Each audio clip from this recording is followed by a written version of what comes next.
And we're going to pick up here on chapter 27, talking about the urinary system. And in this lecture, we'll talk about just general structure and functions of the urinary system, the kidneys, mechanisms of urine formation, which is most of what today's lecture is going to focus on, as well as blood pressure regulation, because we know the kidneys are involved with regulating blood pressure. We'll also talk about renal clearance, as well as the anatomy of the urinary tract and reflex mechanisms with micturition or voiding, because it actually involves an involuntary reflex. Like you don't have to think about urinating to urinate. But we're going to start out with the anatomy. So just the general anatomy of the urinary system, you guys, is that we have our kidneys, our ureters, our urinary bladder, and urethra.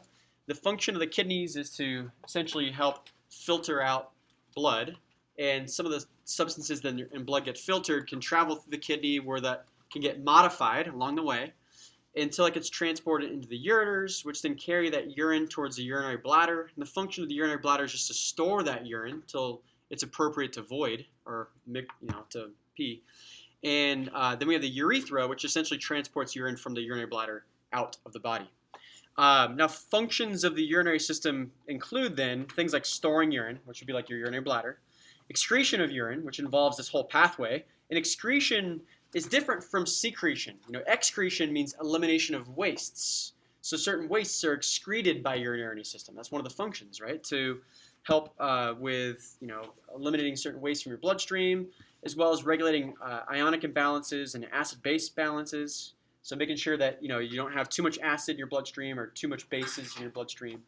But we also know that the kidneys are involved with regulating things like red blood cell production, because we talked about how when your blood oxygen levels were low, some of the kidney cells could release a hormone called erythropoietin, which can stimulate your red bone marrow to make new red blood cells.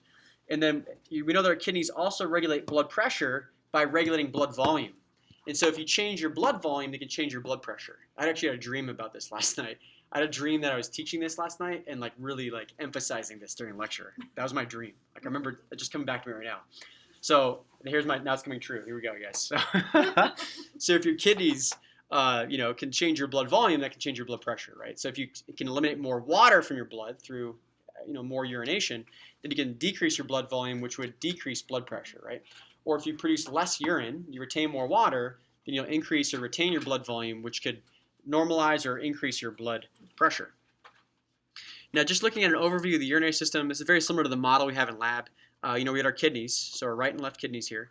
Now, what's interesting is the kidneys start out as a horseshoe-shaped structure. Embryologically, it starts out as one big horseshoe-shaped kidney, but then later on in development, the kidneys actually butt off and become separate structures. However, with conditions like fetal alcohol syndrome, you can find that they actually will remain with a horseshoe-shaped kidney, which is actually kind of interesting. It doesn't always mean it's fetal alcohol syndrome, but that's one of the risks for fetal alcohol syndrome. Now, the kidneys, they have a variety of functions, but one of their main functions is to filter blood. They receive a tremendous amount of blood flow. Close to 20% of your cardiac output goes to your kidneys. And from there, at the microscopic structures of glomerular capillaries, we get filtration of your blood. Larger substances stay in blood, smaller substances get filtered into the functional and structural units of the kidneys called nephrons. And a nephron is basically just a little tubule of cells that it's involved with modifying that fluid. Now, each kidney has about 1 million nephrons. And what's interesting, too, you guys, is that you won't even present with many signs or symptoms until you've lost about half of these nephrons.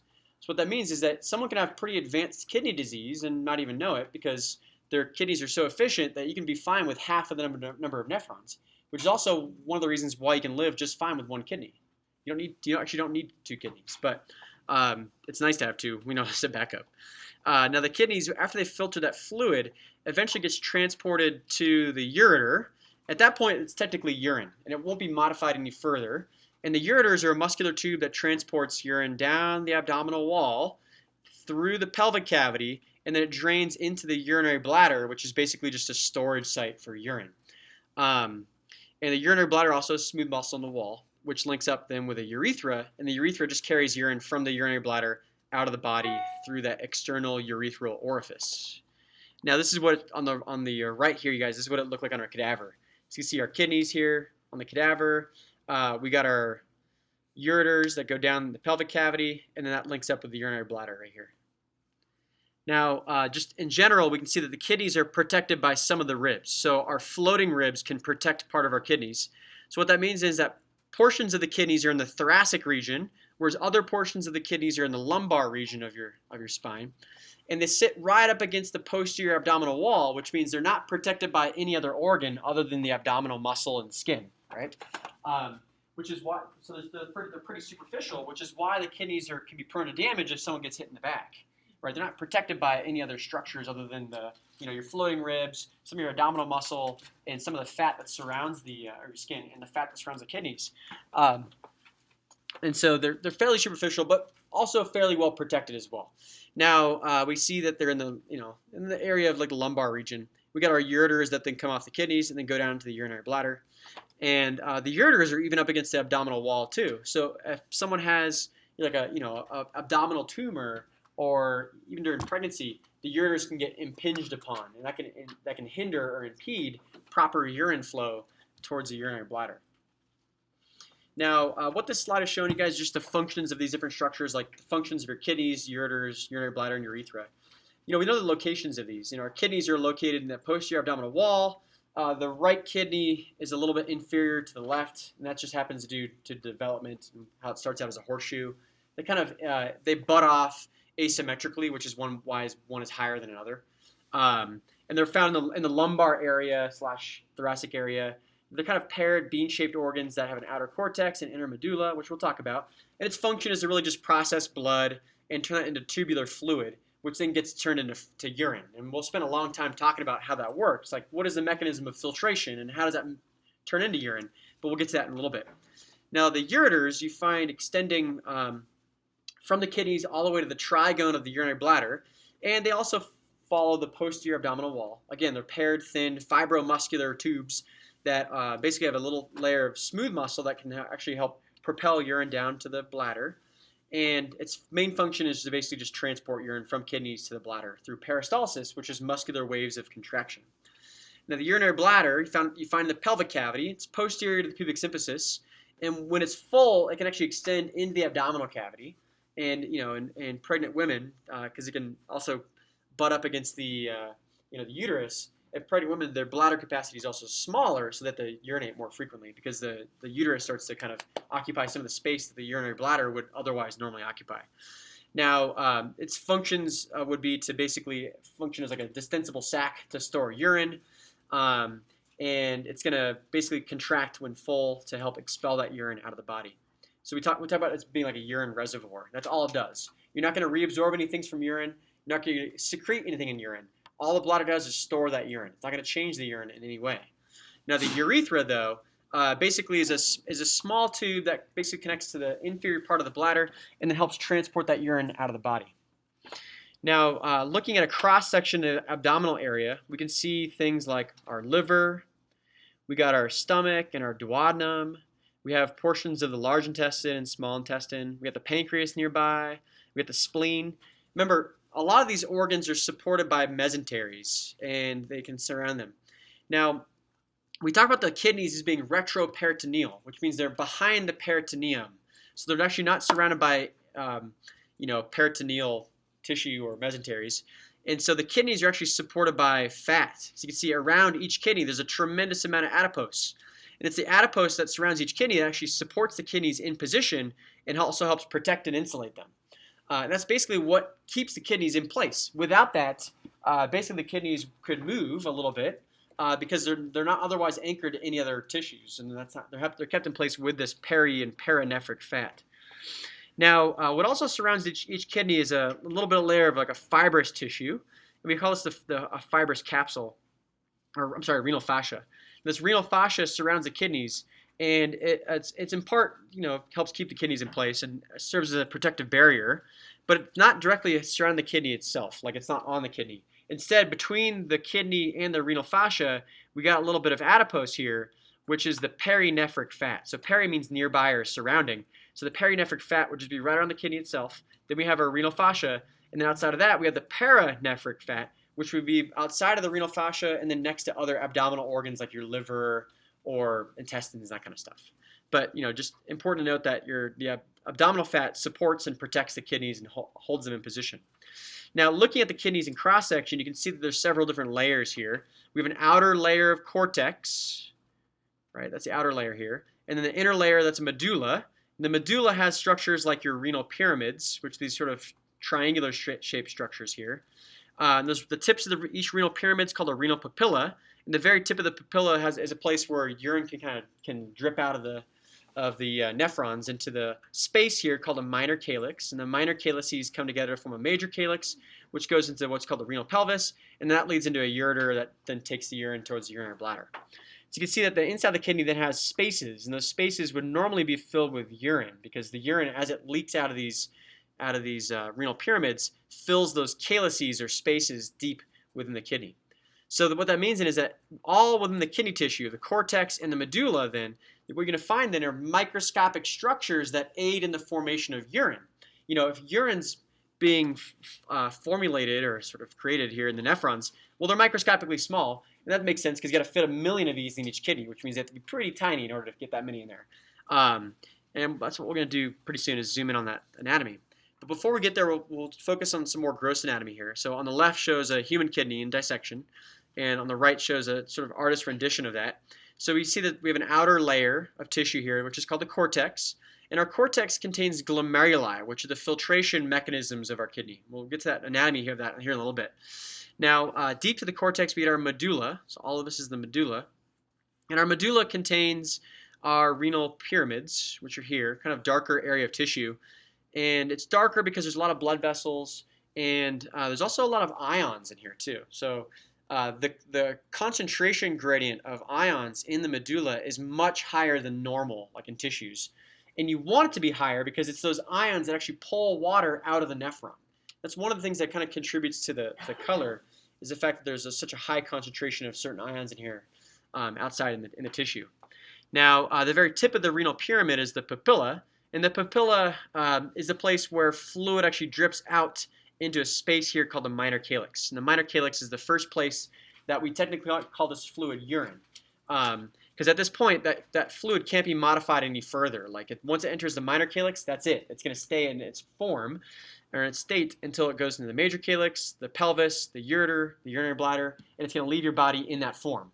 So what that means is that after that fluid leaks out of the medulla from the papilla, then in the minor calyx, that's it. It can't be modified any further. You can't change it. It's stuck like that, whether you want it to be like that or don't. Right? Sometimes you can find that there's nutrients in your urine. You know, you might find glucose in urine, or you might find cells in urine that you don't want to be there.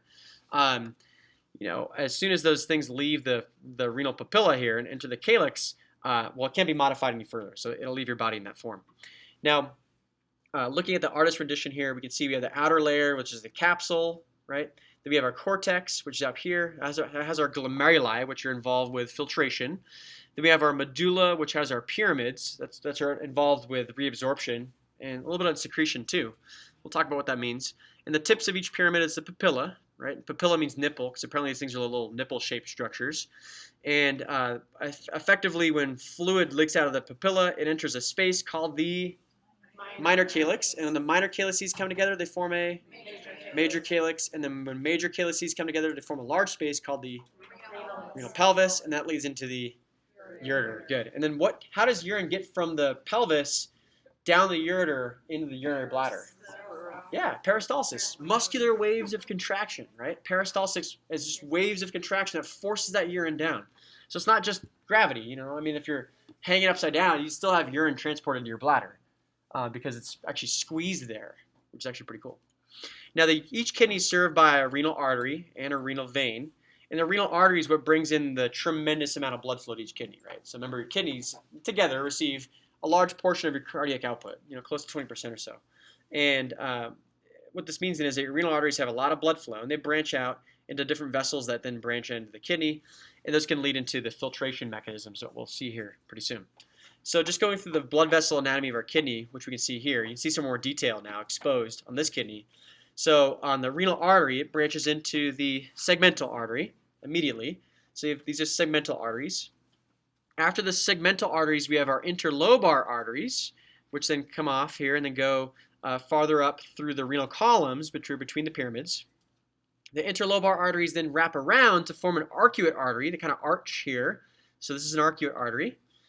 And then coming off the arcuate artery, we have these little branches that extend outward. Okay, now these are called cortical radiate arteries, but on this slide they're also calling them interlobular arteries. A better word for this is cortical radiate artery. Cortical, like it's in the cortex, and radiate because it's kind of radiating outward. And it makes sense because it tells you where it is and what they look like. Whereas interlobular is a little more confusing. But you can see the cortical radiate arteries sort of radiating up away from the arcuate artery up into the cortex. This is significant because coming off of these interlobular or cortical radiate arteries, we actually have branches that then branch into capillaries that actually is where filtration occurs. So there's actually a pretty extensive branching pattern of blood vessels here. Now eventually these interlobular arteries then branch into what we call an afferent arteriole, and that's what we see here, you guys. So if you look here, this is the arcuate artery. We're zoomed in now on this little patch of cortex. So here's the cortex, here's the medulla, and this is the arcuate artery in between. Coming off the arcuate artery, we got our cortical radiate, or interlobular, sorry. And then coming off that, we have our afferent arteriole. And the afferent arteriole is what's leading into what we call the glomerular capillaries. The glomerular capillaries are part of what's called the glomerulus, which is a big old tumbleweed-like structure of capillaries that you find in the cortex. Remember, capillaries are kind of leaky. So what happens then is that as blood then comes from the afferent arteriole and enters these glomerular capillaries, it gets filtered and it gets basically forced out of the capillaries into a space here called the capsular space. So that unlike the rest of the capillaries of your body where excess fluid's picked up by your lymphatic system, we actually have a different system of tubules here called a nephron that picks up that excess fluid. So as fluid gets forced out of the capillaries here, it's actually picked up by the nephron, not your lymphatic system. And that's significant because as the fluid then gets forced along this length of tubules here in the nephron, that's when it gets modified. So you can get reabsorption, which is basically where you take substances from that fluid and reabsorb them back into your tissue and blood. Or you can have secretion, where you can actually take substances from blood and actually put those into the fluid. And all this occurs along the length of the nephron, which is the modification of that fluid as it eventually becomes urine.